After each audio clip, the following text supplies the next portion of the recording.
नमस्कार, आप देख रहे हैं पुलिस वाला वेब न्यूज और मैं हूं आपके साथ कंचन। वारासिवनी में जनसंपर्क कार्यालय में खनिज विकास निगम अध्यक्ष व क्षेत्रीय विधायक प्रदीप जायसवाल ने प्रेस वार्ता को लेकर जागपुर घाट पुल निर्माण का बालाघाट विधायक गौरीशंकर बिसेन जी के द्वारा किए गए कथित भूमि पूजन को लेकर अपना विरोध प्रकट किया है। उन्होंने कहा है कि गत दिनों जिला मुख्यालय में प्रेस वार्ता को लेकर यह स्पष्ट किया गया था कि जागपुर घाट पर पुल निर्माण की स्वीकृति हमारे ही प्रयासों का नतीजा है। उसके लिए गौरीशंकर बिसेन जी अनावश्यक रूप से श्रेय लेने का प्रयास कर रहे हैं। इस विषय की जानकारी पूरे जिले वासियों को है।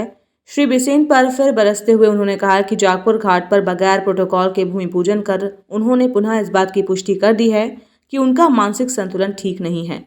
25 करोड़ की लागत से बनने वाले इस पुल का भूमि पूजन माननीय मुख्यमंत्री के हस्ते किए जाने की बात उन्होंने बालाघाट की प्रेस वार्ता में ही कह दी थी।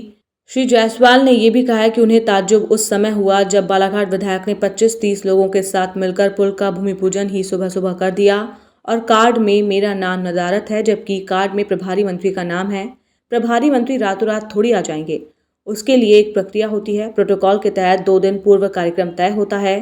इस कारण न तो प्रभारी मंत्री आए और न ही सांसद आए। कार्ड में जिन लोगों के नाम हैं अधिकांश लोग आए ही नहीं। चोरी छिपे भूमि पूजन कार्य किया, मैं तीखी आलोचना करता हूं। जबकि उक्त निर्माण कार्य का भी टेंडर भी नहीं हुआ है, तब भूमि पूजन कैसा? मुझे ऐसा लगता है कि गौरीशंकर बिसेन जी को राजनीतिक रूप से असुरक्षा की भावना महसूस हो रही है। पूरा जागपुर घाट और पलिया मेरे विधानसभा क्षेत्र में आता है, मात्र उस पुलिया को जोड़ने वाला अप्रोच रोड वो बालाघाट विधानसभा क्षेत्र में आता है। मेरा तो मानना है कि आज जो भूमि पूजन किया गया है वो अप्रोच रोड का किया गया है, जो मात्र लगभग 50 लाख रुपए से बनने वाला है। बाकी 24 करोड़ 50 लाख रुपए का कार्य मेरे विधानसभा क्षेत्र का है। हम असली में सही समय पर जागपुर पुल का भूमि पूजन मुख्यमंत्री शिवराज सिंह चौहान जी के हस्ते विधि विधान के साथ कराएंगे, जिसमें पूरे ग्रामों की जनता भी उपस्थित रहेगी। पत्रकार वार्ता किस विषय को लेकर आपने? देखिए, मैं अभी जैसे पत्रकार वार्ता मैंने बालाघाट में दिया था और किस संदर्भ में दिया था सभी पूरे जिले वासियों को उसके बारे में जानकारी है कि जागपुर घाट जो है पूरी 24 करोड़ का पुल है, 25 करोड़ का, ये मेरे माध्यम से स्वीकृत किया गया है। मैंने उसको लेके जो अभी भूमि पूजन हुआ, कब हुआ? आज सवेरे।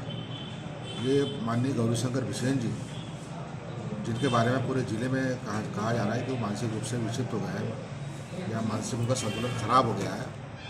अंततः मैंने भी उस पत्रकार वार्ता मुझे भी इस बात की पुष्टि करनी पड़ी कि जिस तरह से वो वाराणसी क्षेत्र में हस्तक्षेप कर रहे हैं और हस्तक्षेप करें। यहाँ के विधायक मैं बैठा हूँ, 5 बार का विधायक हूँ मैं, लेकिन किसी विधायक का सम्मान नहीं, कटंगी में वहाँ के विधायक का सम्मान नहीं, प्रोटोकॉल का लगातार उल्लंघन कर रहे हैं, जिसके चलते मैंने पत्रकार वार्ता लिया था।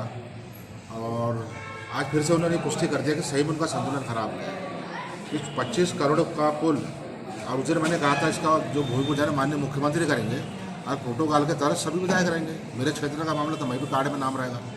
लेकिन आज मुझे आश्चर्य हुआ कि आज सवेरे मुश्किल से 25 से 30 लोगों के साथ मिल के हमारे माननीय गौरीशंकर बिसेन जी ने जागपुर घाट के पुलिया का भूमि पूजन कर लिया और उस कार्ड में भी मेरा नाम नहीं है।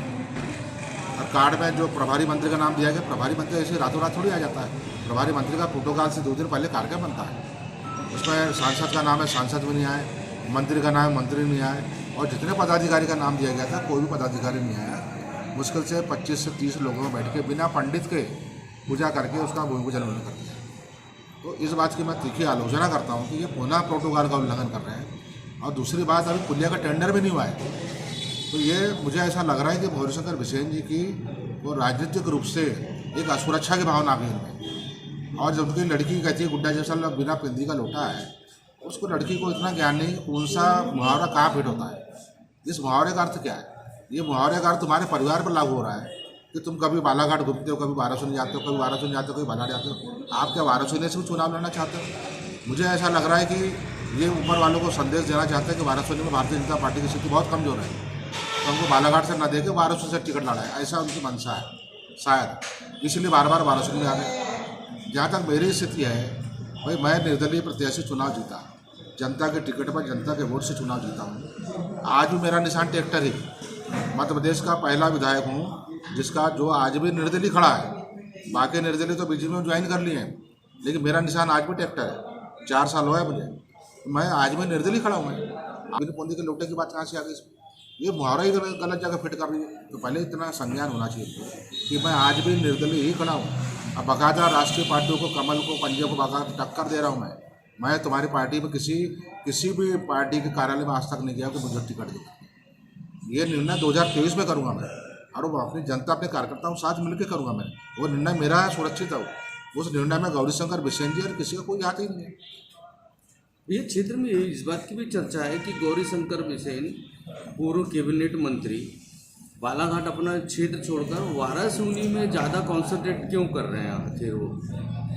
मेरा मानना है कि शायद वो अपनी लड़की को यहाँ से लाना चाहते हैं आगे, क्योंकि यहाँ भाजपा की स्थिति वैसे ही कमज़ोर है। तो ये अभी से भूमिका बना रहे अपनी लड़की के बारे में शायद, लेकिन वो खुद नहीं तय कर पा रहे, खुद ही बिना पेंदे के लोटे बने बैठे हैं कि बालाघाट से लड़ा हो कि वाराणसी से लड़ा हो। वो उस संशय में घिरे हुए भी। भैया भाजपा तो वंशवाद का विरोधी है, तो ऐसे बहुत नहीं, विरोधी कहना अलग चीज़ है। आज उनकी पत्नी चुनाव लड़ेगी, जिला पंचायत उनकी पत्नी लड़ेगी, विधायक का चुनाव उनकी पत्नी लड़ेगी। अभी जन भागीदारी अध्यक्ष कॉलेज के पता है तुम्हारा कार्यकर्ता नहीं अपनी लड़की को जन भागीदारी अध्यक्ष बना दिए। हाँ, अब विधानसभा में उनकी लड़की से लड़ेगी। ये दूसरे को किसी को पनपने कहाँ देते हैं किसी को? आज तक किसी प्रत्याशी को टिकट नहीं दिए। लेकिन रहा सवाल जागपुर की पुलिया का, पूरी पुलिया जो 25 करोड़ की जो पुलिया है, पूरा पुल मेरे विधानसभा क्षेत्र में आता है। पूरा पुल, मात्र उस पुल को जोड़ने वाला जो अप्रोच रोड है वो बालाघाट से जुड़ा हुआ है। तो मेरा तो कहना है कि अगर गौरीशंकर बिसेन जी ने आज जो भूमि पूजन किए तो हो सकता है वो अप्रोच रोड का किए होंगे, जो मात्र 50 लाख की बनेगी अप्रोच रोड। बाकी 24.5 करोड़ का पुल तो मेरे विधानसभा क्षेत्र में आता है। अब मुझे भी उसमें आमंत्रित नहीं किया गया। तो इस तरह की जो गतिविधि कर रहे हैं, इस बात की भी चर्चा है इनको शोभा नहीं देता कि वो भारतीय जनता पार्टी की सरकार में वो आयोग अध्यक्ष हैं, आप भारतीय जनता पार्टी के निगम अध्यक्ष हैं, और दोनों एक ही सरकार के अंग हैं। बावजूद इसके ये जो राजनीतिक विद्वेष या इसकी जो भावना चल रही है, आप तो उन्हीं की सरकार के हो, क्यों है आखिर ऐसा? ये तो जनता का भी प्रश्न है, आपका भी प्रश्न यही है। मैं देखिए, जब जरूरत थी भारतीय जनता पार्टी को उस समय मैंने समर्थन दिया है, क्योंकि मुझे अपने क्षेत्र के सहयोग की आवश्यकता थी। तो सरकार को मेरी क्या अहमियत है वो सरकार चलाने वाले शिवराज चौहान जी जानते। अब उस नाते मैंने समर्थन दिया, उसका सहयोग ले रहा हूँ मैं। तो इसमें इनका क्यों पेट दुख रहा है? और दूसरी बात, मैं एक जनप्रतिनिधि चुना हुआ जनप्रतिनिधि हूँ। आप जिले के वरिष्ठ नेता कहलाते हो। आप तो आपका तो सबको सम्मान देना चाहिए। दूसरे क्षेत्र में जाते हो तो वहाँ के विधायक को साथ में रखो ना, उसमें क्या दिक्कत है? क्यों अपने आप को इतना छोटा समझते हो आप किस विधायक के सामने? अब गुड्डा जायसवाल के सामने क्यों नीचा समझते अपने आप? अपने उनके मन में जो हीन भावना है वो हीन भावना ही उनको खाई जा रही है।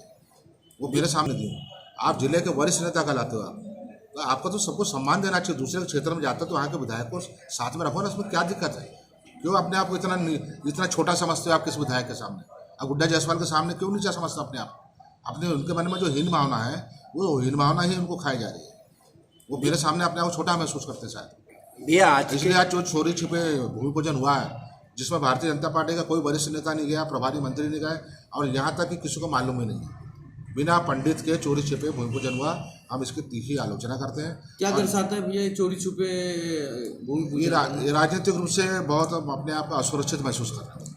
उनके मन में हीन भावना आ गई कि वाराणसी क्षेत्र में जितना विकास हो रहा है, पूरे पेपर में हर दिन छपता है, पूरी जनता जानती है, वो काम वो नहीं करा पाए 13 साल में। और मैंने भी यही बात कहा है कि 13 साल मुख्यमंत्री आप मंत्री रहे और 7 साल सांसद रहे, 8 साल, 20 साल बहुत होता है। इन 20 साल में आपने एक भी काम नहीं करा। जो आज 3 साल में जो काम हो रहे हैं, इसकी सारी भूमिका मेरे कैबिनेट मंत्री के मंत्रित्व काल में जितनी भूमिका मैंने बनाया था उस माध्यम से स्वीकृत हुए। अगर गौरीशंकर बिसेन जी कोई पुलिया का काम करा सकते तो 20 साल में क्यों नहीं कराया आपने? फ्लाईओवर क्यों नहीं कराया आपने स्विमिंग पूल क्यों नहीं कराए? आपने स्टोटर क्यों नहीं कराए? आपने मेडिकल कॉलेज क्यों नहीं कराया? ये सारी जो चर्चा का विषय आज है, जितने विषय हैं, ये सारी चीज़ की भूमिका मेरे पास सारे पत्र हैं। ये सारे पत्र की भूमिका मेरे कैबिनेट मंत्री के काल में इस सब की शुरुआत हुई। यहाँ तक कि नेशनल हाईवे को बालाघाट से जोड़ने वाला मामला, वो भी मैं मंत्री रहते 2 बार नितिन गडकरी से मिला। मैंने खतरनाक बात है कि इतने वरिष्ठ नेता मेरे द्वारा कुल मिला के जंगल में जैसे शिकार करता है शेर, दूसरे के किए गए शिकार को खाने का प्रयास कर रहे हैं। ये खुद तो शिकार करना इनको आता ही नहीं है। अगर इनको शिकार करना आता, काम करवाना आता, तो 20 साल का जो महत्वपूर्ण समय था वो उस 20 साल में सारे काम फ्लाईओवर बन जाता, मेडिकल कॉलेज बन जाता। तो माननीय गौरीशंकर बिसेन जी के कार्यकाल के चलते हमारा जिला 30 साल पीछे हो गया। 30 साल पीछे कर दिया जिले को। आज 30 साल बालाघाट जिले का इन्होंने खराब किया। जो आज 3 साल में मेरे माध्यम से जो जितने काम हुए गुड्डा जायसवाल के कार्यकाल के देने। भैया एक विषय आप परसों उठा रहे थे कि सोनेवानी वाला विषय भी आप उठा रहे थे कि आपकी उपलब्धि अपन सफलता के करीब है, पर काम में कहीं ना कहीं अवरोध नजर आ रहा है। तो अवरोध क्या था अभी? अवरोध इनका यही है कि जिले का विकास, इनको लगता है कि अभियान खुल जाएगा, यहाँ पर्यटक लोग आएंगे, बाहर से लोग आएंगे, बाहर के लोग यहाँ पे काम धंधा करेंगे। तो इनकी परेशानी यही है कि ये चाहते हैं कि बालाघाट जिले का विकास ना हो, क्योंकि बालाघाट जिले का विकास होगा तो इनके खेत में मजदूर कहाँ से आएंगे, इनके घर में गोबर कौन उठाएगा। इनकी सोच यही तक है, इसलिए नहीं चाहते कि जिले का विकास हो। अभ्यारण्य लगभग स्वीकृत हो चुका है, मात्र जिला योजना समिति का अनुमोदन होना चाहिए, लेकिन इन्होंने एक पत्र लिख दिया है कि ये अभ्यारण्य की जो कार्रवाई उसको निरस्त कर दिया है। ये पर्यावरण प्रेमी जो है अभ्यारण्य संघर्ष समिति सहित जो आपका बहुत प्रयास रहा, आपका आभार भी व्यक्त किया समय समय पर। हमने विधानसभा अभी जब ये बात सामने आ रही है कि एक जिले के वरिष्ठ नेता के द्वारा पत्र के माध्यम से इसको रोकने का प्रयास कर रहे हैं, तो क्या माने कि जो खनन और जो खनिज के जो लोग हैं, बड़े जो लोग हैं, उनसे मिलजुल कर ये सब काम हो रहा है?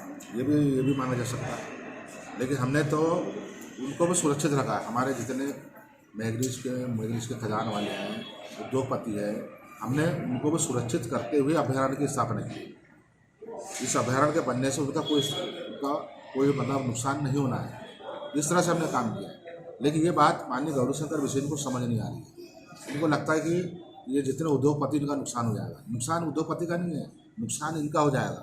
जनता सजग हो जाएगी, लोगों को रोजगार मिल जाएगा, तो इनके घर में कौन आएगा? ये इनकी सोच के ऊपर ही आ ही नहीं पा रहे हैं। भैया जिस तरह आज इन्होंने भूमि पूजन किया, जिसे आप अस्वीकार कर रहे हैं, तो भविष्य में फिर से भूमि पूजन संभव है क्या? भविष्य में होगा। अभी हमने कल खंडवा का जो पूरे गांव वालों को बुला के हमने खाना खिला के संगीत में कार्यक्रम करके खंडवा का जो कार्यक्रम चालू किया, इसका भूमि पूजन माननीय मुख्यमंत्री कर चुके हैं। कल हमने काम चालू करवाया और आने वाले समय पर हम प्रयास करेंगे माननीय मुख्यमंत्री के महोदय से के हाथों इस जागपुर घाट के पुलिया का भूमि पूजन कराएंगे। आप पूरे गांव की जनता को बुला कर भव्य वातावरण मतलब कार्यक्रम होगा, सबके खाने पीने की व्यवस्था रहेगी, क्योंकि ये